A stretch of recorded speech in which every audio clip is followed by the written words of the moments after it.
कहानी की शुरुआत में हम देखते हैं 5 मिनट पहले का सीन, जब यानहाव ने कैप्टन सॉन्ग पे अटैक नहीं किया होता है। वही हम देखते हैं कैप्टन सॉन्ग और उसी पेट्रोल टीम के सोल्जर को, जहाँ पे वो पेट्रोल टीम का सोल्जर कहता है, कैप्टन सॉन्ग वाइस कैप्टन का पैर कैसा है। कैप्टन सॉन्ग रूम के अंदर जाते हुए कहती है, एज अ सोल्जर वो पहले से ही ऐसी चीजों के लिए तैयार था और तुम्हें खुद को ब्लेम करने की जरूरत नहीं है। और वो वाइस कैप्टन के पास आके खड़ी हो जाती है। वाइस कैप्टन कैप्टन सॉन्ग से कहता है, कैप्टन सॉन्ग यानहाव के साथ कौन सा डील हुआ, और मैंने कभी नहीं सुना कि एसयू में कोई एक्सपेरिमेंटल सब्जेक्ट होता है। कैप्टन सॉन्ग वाइस कैप्टन के हाथों से यानहाव का रिपोर्ट लेते हुए कहती है, यानहाव का मामला टॉप सीक्रेट है, तो तुम्हें अपनी चोटों से उभरने पर ध्यान देना चाहिए, तुम्हें इसकी चिंता नहीं करनी चाहिए। और वहां से जाते हुए कहती है, मैंने तुम्हारे लिए लॉजिस्टिक डिपार्टमेंट में अप्लाई करने के लिए हेडक्वार्टर से बात किया, अब से तुम प्रॉपर रेस्ट कर सकते हो। वाइस कैप्टन पीछे से कहता है, मैं इस मामले की सच्चाई तुम्हारे father chief of staff Song Lan को बताऊंगा और मुझे भरोसा है कि वो अपना जजमेंट खुद करेंगे। कैप्टन सॉन्ग उससे कहती है, एजेंट ली तुम्हारा एक्सीलेंट सुपीरियर ऑफिसर कौन है, अब से तुम्हारा कम्युनिकेशन प्रिविलेज रोक दिया गया है, अब यहीं रहो, अब कहीं मत जाना। और नेक्स्ट सीन में हम देखते हैं वह पेट्रोल टीम के सोल्जर के साथ जाते हुए कहती है, यानहाव कहाँ है। वह पेट्रोल टीम का सोल्जर कहता है, वार्ड 314 में। फिर वे दोनों 314 वार्ड के पास आ जाते हैं। कैप्टन संग उस सोल्जर से कहती है, तुम डोर को गार्ड करो, मेरे परमिशन के बिना किसी को अंदर मत आने देना। फिर वह यानहाव के रूम का दरवाजा खोलती है। फिर सीन वही प्रेजेंट में आ जाता है, जब यानहाव ने अपनी एनर्जी गैदर करके छोटा सा बॉल बना दिया होता है। यानहाव कैप्टन संग को अपने सामने देख के हैरान हो जाता है। कैप्टन संग उसके हाथों में टेंशन एनर्जी को देखते हुए कहती है, यानहाव तुम क्या करने की कोशिश कर रहे हो। जब भी यानहाव के हाथ से वह एनर्जी बॉल छूट जाता है, कैप्टन संग उस एनर्जी बॉल से बचने के लिए नीचे झुक जाती है और वह एनर्जी बॉल इतना पावरफुल होता है कि वह सीधा जाकर 2-3 बिल्डिंग को उड़ा देता है। हम देखते हैं एजेंट ली को, जो उस पावर को देख के अपने मन में सोचता है, अबेंडेंड बिल्डिंग में तो बहुत बड़ा छेद हो गया, क्या यह यानहाव की वजह से हुआ। और आगे कहता है, कैप्टन संग आप अब तक इससे सीक्रेट रखेंगे। फिर सीन आता है, हमें देखते हैं वही पेट्रोल टीम के सोल्जर को, जो उस एनर्जी के बॉल से बच गया होता है, और वह घबराते हुए कहता है, मैं हमेशा अनलकी क्यों हूँ, ये बहुत डरावना है, मैं मरना नहीं चाहता। कैप्टन सॉन्ग को देखते हैं, जो यानहाव के उस पावर को देख के कहती है, ये तो उसी बीटल की जैसी टेक्निक है। और मन में कहती है, यानहाव तुम बीस्ट आर्मामेंट के बिना किसी बीस्ट के एबिलिटी को सीधे कंट्रोल कैसे कर सकते हो। और यानहाव से कहती है, क्या तुम मुझे एक्सप्लेन करोगे। नेक्स्ट सीन हम देखते हैं हॉस्पिटल के छत पे, जहाँ पे कैप्टन सॉन्ग कहती है, तो तुम कह रहे हो कि ना केवल किसी बीस्ट को एब्जॉर्ब कर सकते हो, बल्कि उसके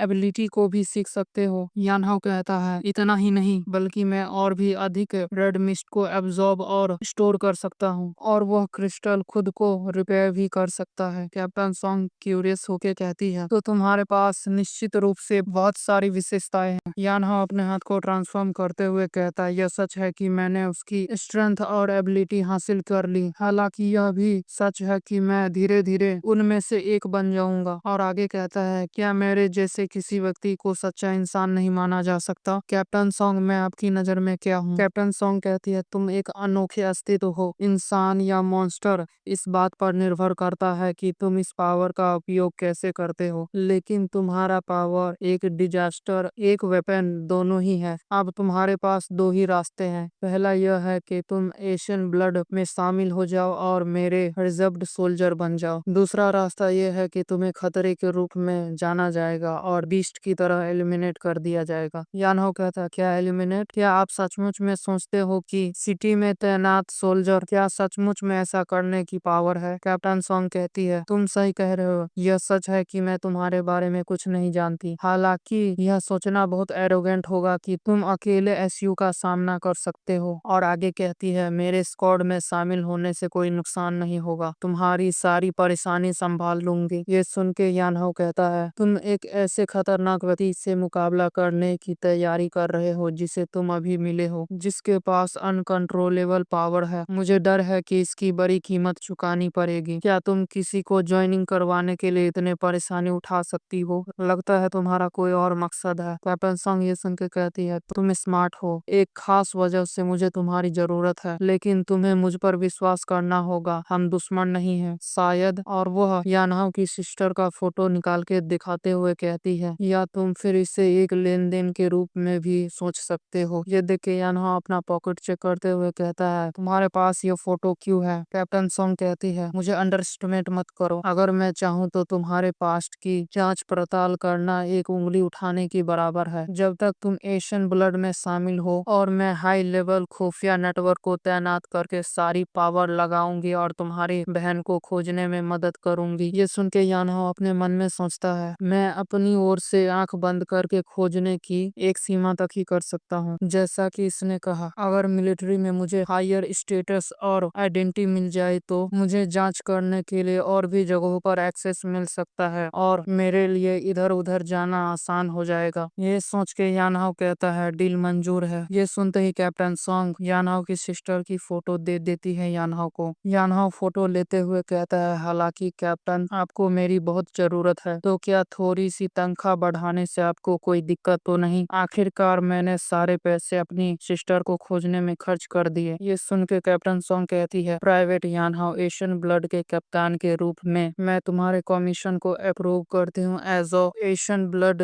रिजर्व सोल्जर के रूप में, जिससे तुम्हें तुम्हारी हाईएस्ट सैलरी और सुविधा मिल सके। तो अभी तुरंत वहाँ जाओ और डॉक्यूमेंट जमा करो। याना वहाँ से जाते हुए कहता है, ठीक है कैप्टन सॉन्ग, मैं अभी पेट्रोल टीम के पास जाकर ट्रांसफर का काम संभाल लूंगा। कैप्टन सॉन्ग कहती है, ठीक है, और आगे कहती है, तुम्हारे वजह से जो हॉस्पिटल को डैमेज हुआ मैं उसके लिए भुगतान करूंगी। इसमें कोई जल्दीबाजी नहीं है, लेकिन फ्यूचर में मैं तुम्हारे सैलरी से काट लूंगी। और अपने मन में कहती है, अंकल मैं आपको बचाने के लिए कोई रास्ता ढूंढूंगी। ये सुनकर यान्हा वहाँ से जाते हुए कहता है, तो आखिरकार इसके लिए भी भुगतान करना होगा। कैप्टन सॉन्ग को देखते हैं जो यान्हा को जाते हुए देख के अपने मन में सोचती है, मेरे इंटेंशन बता रहे हैं कि उसके पास डिस्ट से वापस इंसान बनने की चाबी है। इन वहाँ से शिफ्ट होता है red stone city petrol team के गैरिशन में, जहाँ पे एक मिलिट्री जीप एक बिल्डिंग के सामने आके रुकती है। उसी जीप से वही पेट्रोल टीम का सोल्जर उतरता है। वहीं पे हम देखते हैं यान्हा को, जो उस सोल्जर को देख के कहता है, क्या तुम भी स्पेशल रिस्पांस यूनिट्स में जा रहे हो? ये सुन के वह सोल्जर कहता है, कैप्टन सॉन्ग और एजेंट ली दोनों ने मेरी सिफारिश की और मैं लॉजिस्टिक विभाग में चला गया, लेकिन फिर भी ब्रदर यानहाव, अब से हम एक दूसरे का ख्याल रखेंगे। ये सुन के यानहाव कहता है, इस आदमी का नाम क्या था? मुझे नहीं लगता कि मैंने इससे सीखने की कोई कोशिश की। जब भी वो सोल्जर खुश होते हुए दूसरी ओर हाथ हिला के कहता है, ये कैप्टन जिया है, वह एक अच्छा आदमी है। ये सुन के यानहाव पीछे मुड़ के देखता है। हम देखते हैं कैप्टन जिया को बहुत सारे लोग घेर के खड़े होते हैं। वहीं पे हम देखते हैं उन सभी के लीडर को, जो कैप्टन जिया को घेर के खड़ा होता है। वह रेड हेयर वाला आदमी कहता है, ओल्ड जिया, मुझे याद है कि तुमने मुझे उस गूंगी लड़की के लिए थप्पड़ मारा था। और कैप्टन जिया के पेट में लात मारते हुए कहता है, और उसके बाद तुम अब दिखे, तुम एक आवारा कुत्ते की तरह अपने सबॉर्डिनेट के पैशन के लिए सिटी के गार्ड से भीख मांग रहे हो। इसका नाम हमें बताया जाता है झांगसी, रेडस्टोन सिटी का कैप्टन गार्ड। जब भी हम देखते हैं उसी पेट्रोल टीम के सोल्जर को, जो उन लोगों को गाली देते हुए उन पे रश करता है। जब भी दो लोग उस गार्ड को पकड़ लेते हैं, वह सोल्जर कहता है, कमीने, कैप्टन जिया को जाने दो। झांगसी कैप्टन का गला पकड़ते हुए कहता है, अपने घुटने के बल बैठो और मेरे जूते के कीचड़ को चाटो, वरना। और हंसते हुए उस सोल्जर की ओर इशारा करते हुए कहता है, मैं इस बच्चे का हाथ तोड़ दूंगा और तुम इससे क्रच के रूप में इस्तेमाल कर सकते हो। ये सुन के कैप्टन जिया घबरा जाता है और अपने घुटने के बल बैठने लगता है। जब यान्हा वहां आता है और कैप्टन को उठाते हुए कहता है, आपको घुटने टेकने की जरूरत नहीं है। उसे देखकर कैप्टन जिया कहता है, यान्हा तुम यहाँ? यान्हा कैप्टन जिया से कहता है, आपने पास्ट में मेरी बहुत मदद की, इस बार मुझे एहसान वापस करने दो। और वह चिल्लाते हुए कहता है, जब तक मैं यान्हा यहाँ हूँ, अगर कोई भी कैप्टन जिया के सिर के बाल भी छूने की हिम्मत करता है तो मैं उसकी हड्डियां निकाल कर जला दूंगा। ये सुनते झांसी के सभी लोग गुस्से हो जाते हैं और अपने अपने हथियार निकाल कर यान्हा पर अटैक करने जाते हैं। जब भी यान्हा अपने स्पीड का यूज करके एक आदमी के मुंह पे किक मारता है और दूसरे के सर पे एल्बो मारता है, जब भी तीसरा बंदा अपने रॉड से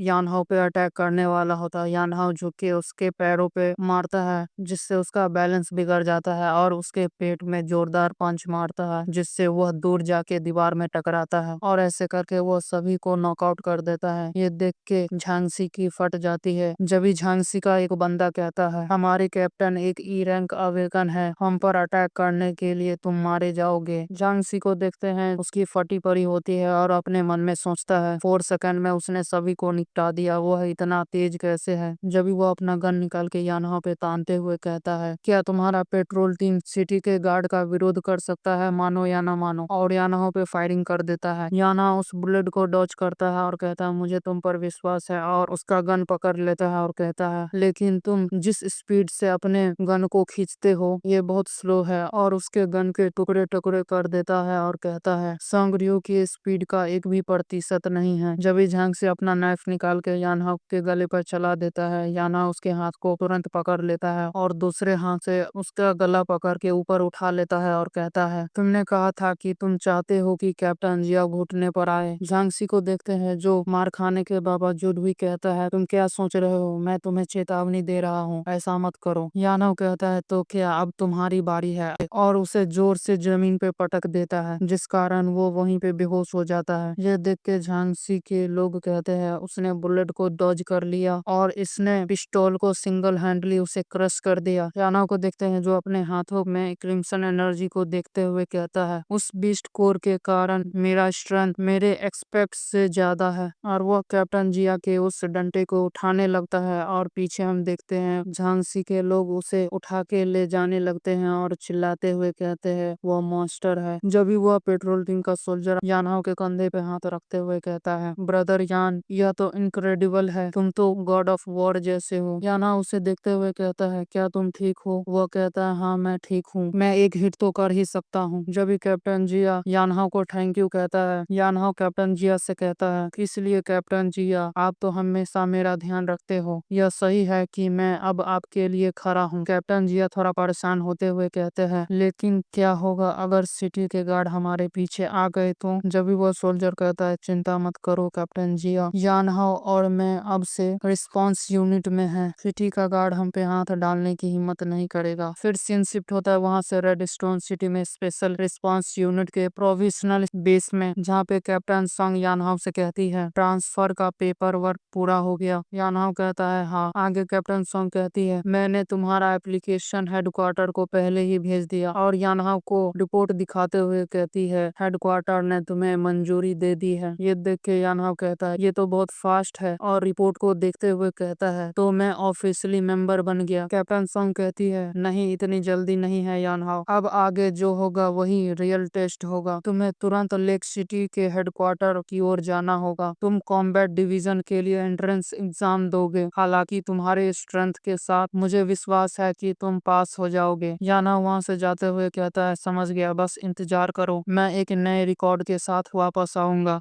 सीन शिफ्ट होता है लेक सिटी से, जहाँ पे बहुत सारे मिलिट्री कार्स लेक सिटी के अंदर जा रहे होते हैं। उन्हीं गाड़ियों में कैप्टन सॉन्ग किसी से कहती है एसयू का कैपिटल है और एशियन ब्लड का हेडक्वार्टर भी यही है। हम देखते हैं उसी गाड़ी में यानहा और वही सोल्जर होता है। यानहा उस सोल्जर की ओर उंगली पॉइंट करते हुए कहता है मैंने सुना है कि एशियन ब्लड के ऑफिशियल मेंबर कम से कम डी रैंक वॉरियर होना चाहिए, तो इन वॉरियरों के रैंक को निर्धारित कैसे किया जाता है। ये आदमी बहुत वीक है, तो इसे असेसमेंट एग्जाम के लिए अलाउ किसने दिया। ये सुन के वो सोल्जर हंसते हुए कहता है हाँ तुम भी सही कह रहे हो। कैप्टन संग यानहाव से कहती है वह लॉजिस्टिक टीम में शामिल हो रहा है, कॉम्बैट टीम में नहीं, और उसे कॉम्बैट असेसमेंट देने की जरूरत नहीं है। ये सुन के वो सोल्जर हंसते हुए यानहाव से कहता है लॉजिस्टिक टीम आप सबके साथ लड़ेगी, भविष्य में तुम्हें मुझ पर निर्भर रहना पड़ेगा। जब भी कैप्टन सोंग कहती है यानहाव हमारे पास अभी बहुत समय है, इसीलिए चलो कुछ जानकारी एकत्रित करते हैं। मेरे जैसे लोग जो स्पेशल एबिलिटी को सक्रिय कर सकते हैं उन्हें सामूहिक रूप से वॉरियर कहा जाता है। एक वॉरियर के कॉम्बैट पावर को 6 रैंक में डिवाइड किया गया है। पहला है ई रैंक, डी रैंक, सी रैंक, बी रैंक, फिर ए रैंक, और सबसे ऊपर है S rank. Special response team के हेडक्वार्टर में विशिष्ट रेटिंग सिस्टम है। सबसे बुनियादी मैट्रिक्स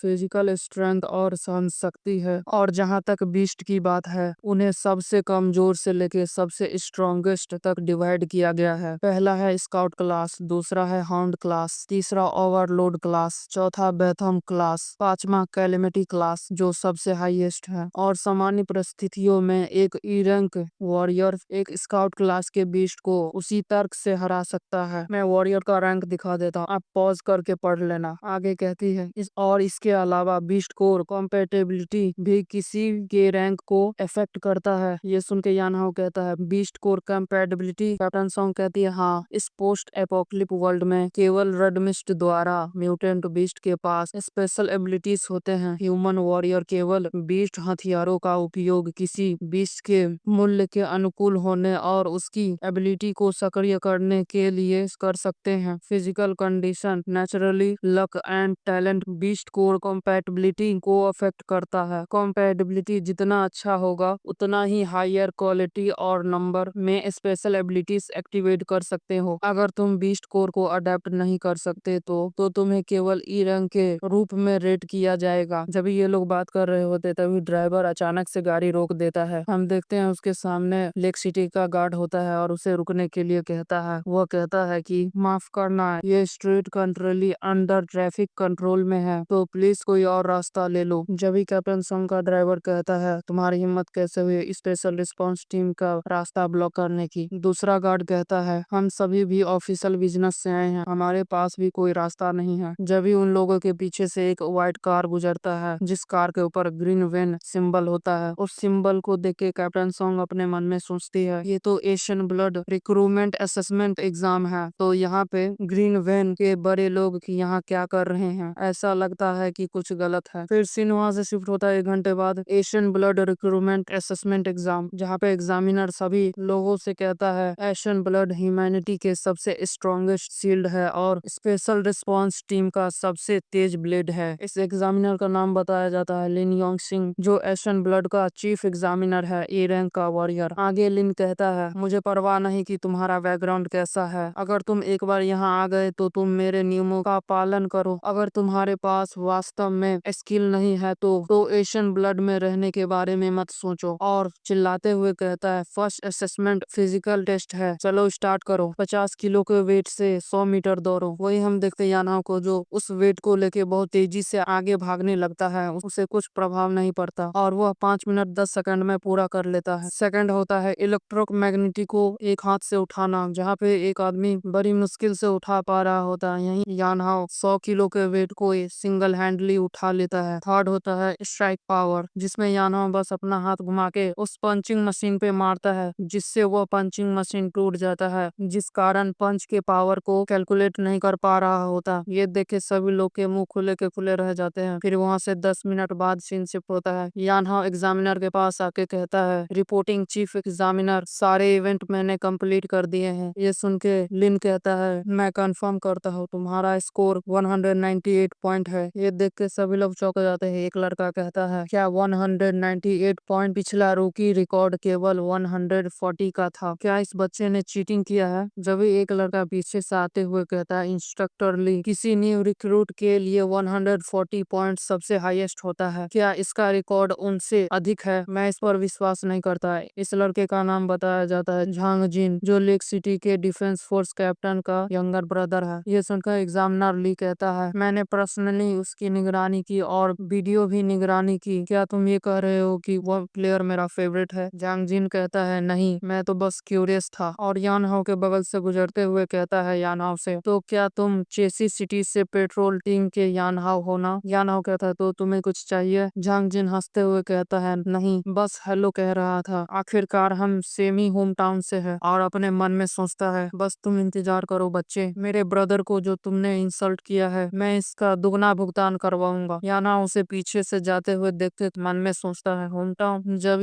एग्जामिनर ली कहता है उसका नाम झांग जिन है, वह चीसी सिटी का डिफेंस फोर्स का यंग मास्टर है, क्या तुम उसे जानते हो? यानो कहता है मैंने उससे कभी मुलाकात नहीं की। और अपने मन में सोचता है चीसी सिटी के डिफेंस फोर्स, तो ये कमीने डिफेंस फोर्स के अंदर भी सड़े हुए हैं। जब एग्जामिनर ली सभी से कहता है फिजिकल असेसमेंट रिजल्ट इस प्रकार है, कहता है थर्ड प्लेस झांग जिन जिसका 123 पॉइंट है, सेकंड प्लेस है जिन योंग जिसका 135 पॉइंट है और फर्स्ट प्लेस है यानहाओ का जिसका 198 पॉइंट। वही हम देखते हैं यानहाओ के पीछे एक येलो हेयर वाली लड़की को जो खुश होते हुए अपने मन में सोचती है ओरिजिनली मैं बस असेसमेंट एग्जाम फन करने के लिए आई थी, लेकिन मैंने एक्सपेक्ट नहीं किया था कि इस साल इतने स्ट्रॉन्ग रूकी होंगे। इतना इंटरेस्टिंग है, मुझे उस पर स्टडी करना होगा। उसका नाम हमें बताया जाता है जिन जिन यांग, जो सीनियर रिसर्च टेक्निकल ब्यूरो से है, और यही लड़की सेकंड प्लेस पे थी। जब ये एग्जामिनर ली सबसे कहता है लिस्ट में 15 बचे लोग अगले 20 कॉम्पेबिलिटी टेस्ट में आगे बढ़ेंगे।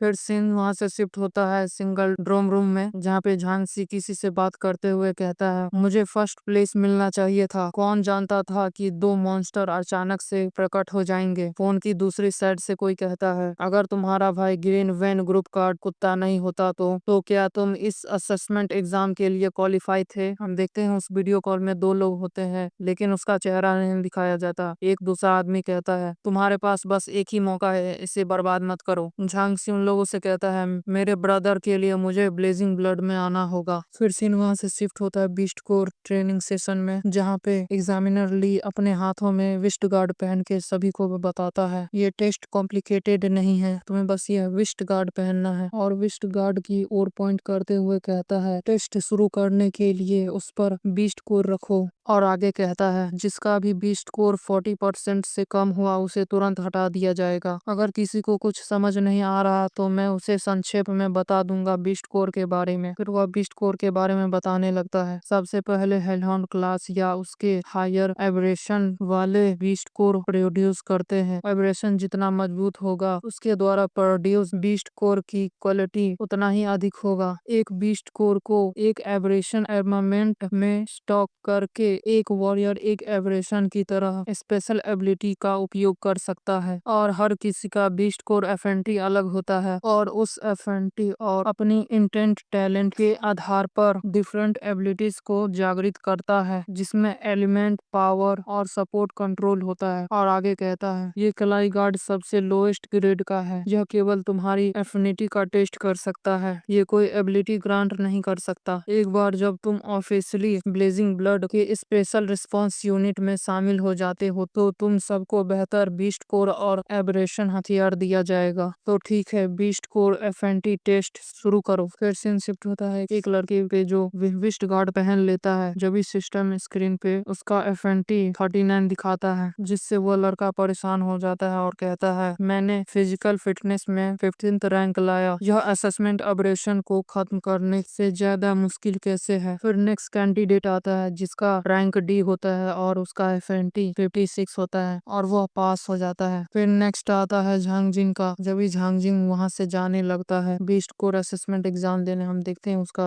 आइज रेड होता है और वह बीस्ट कोर उठा के अपने विस्ट गार्ड में लगा लेता है, जिससे उसका रैंक डी होता है और एफएनटी 60। ये देख के सभी लोग चौंक जाते हैं। एक आदमी कहता है जो पिछले साल सबसे स्ट्रॉन्गेस्ट रूकी था उसका 56 था, लगता है इस साल ये सबसे स्ट्रॉन्गेस्ट है। हम देखते हैं झांगजिन को जो हरामियों की तरह हंसते हुए कहता है कचरे के ढेर में यहाँ का सबसे स्ट्रॉन्गेस्ट हूँ। और सभी लोग उसके बारे में बात करने लगते हैं। यानहा उसे जाते हुए दिखता है। जब भी वही येलो हेयर वाली लड़की यानहा के पास आके कहती है तुम चेसी सिटी से हो, ऐसा कैसे हो सकता है, मैंने पहले कभी तुम जैसा स्ट्रॉन्गेस्ट व्यक्ति के बारे में नहीं सुना। और अपने बारे में बताती है मैं टेक्निकल इंटेलिजेंस ब्यूरो से हूँ, जो सब कुछ जानने वाली रेजिडेंट हूँ। तुम्हें पता है यह अच्छी बात है कि तुम मेरे नजरों से बच गए, तुम सचमुच में खास हो। और आगे कहती है कुछ दिन पहले चीसी सिटी में क्रिम्सन फॉग में कुछ एबनॉर्मल फ्लक्चुएशन हुआ, क्या इससे तुम्हारा कोई संबंध है। ये सुन के यानहा कहता है तुम किस बारे में बात कर रही हो, मैं तुम्हारी एक भी बात को समझ नहीं पा रहा। येलो हेयर वाली लड़की कहती है अगर तुम इसे एडमिट नहीं करते हो तो कोई बात नहीं, बस तुम इतना जान लो कि मुझे तुम में बहुत इंटरेस्ट है। ये सुन के यानहा हंसते हुए कहता है उस स्थिति में मिस क्या मैं आपसे कुछ जानकारी मांग सकता हूँ। वो स्माइल करते हुए कहती है ऑफ कोर्स, लेकिन और एफिनिटी सेशन की ओर इशारा करते हुए कहती है लेकिन मेरा एक कंडीशन है, जब तक तुम टेस्ट का स्कोर मेरे से अधिक करते हो तो मैं तुम्हें वह सब बताऊंगी जो तुम जानना चाहते हो। जब ये अगला नंबर येलो हेयर वाली लड़की का नाम आता है जिसका नाम जिनयंग है। ये सुन के वो लड़की जाने लगती है और विस्ट गार्ड पहन के सभी से चिल्लाते हुए कहती है सभी लोग ध्यान से देखो, यह लड़की झांगजिन का रिकॉर्ड तोड़ने वाली है। ये सुन के यानहा अपने मन में सोचता है क्या वह सचमुच में इतना स्ट्रांग है। और इधर झांगजिन कहता है ये कितना पैथेटिक है। हम देखते हैं जिनियन को जो